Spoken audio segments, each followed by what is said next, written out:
Midland is known as a waypoint, an oil town. Originally founded as the midpoint on the Texas and Pacific Railroad in 1881, Midland has become an icon of Texas with its high oil rigs reaching far into the endless sky. The oil business has drawn people from big businessmen to humble workers, promising opportunity to all. With the industry came the population, but with population came the pollution. It's not just the dust anymore. With Midland and Odessa topping some of the ugliest cities in America lists, it's easy to see why.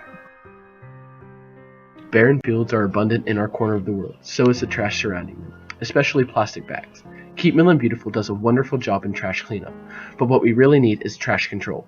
People mindlessly throw their plastic out, not knowing where it will end up. The high winds Midland is known for carry the bags for miles, dropping them in clusters. For example, the Wadley Barren Park, otherwise known as the Duck Pond. Since the 1970s, the Duck Pond has been a Midland icon, a place where Midland residents can enjoy the natural scene amidst the tall city.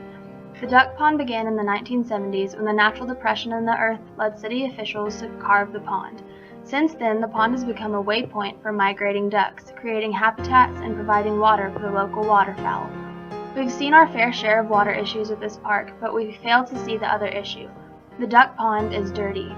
Bottles, food, trash, all plague the duck pond, ruining the once picturesque views. But the biggest problem comes from the plastic bags. They lie hidden below the surface in the murky water, dragged down by the sediment, slowly collecting after years of casual disposal. Even the tin trash receptacles do nothing to reduce the problem.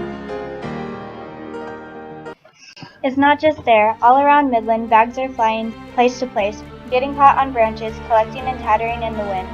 Pecos Mayor Vanetta Seals said, "In rural West Texas, there is a lot of open land with natural landscape that includes mesquite, cactus, etc.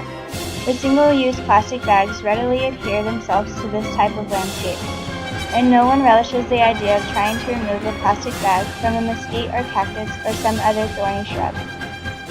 If it was just one plastic bag from one mesquite, that would be one thing," she said. "Unfortunately, we are talking millions of plastic bags over acres and acres, and no one has the manpower, either paid and or volunteer, to handle this continuously growing problem." Plastic bags are not only an eyesore. They do unseen damage to the environment.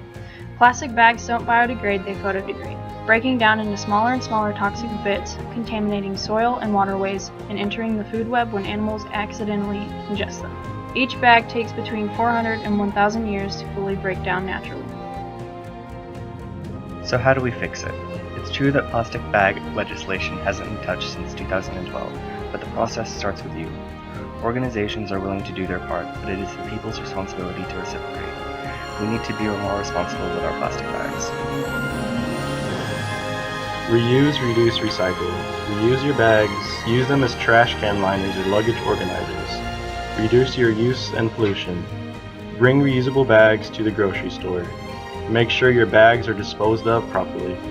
Recycle your bags. Local grocery stores and recycling centers offer recycling services for plastic bags.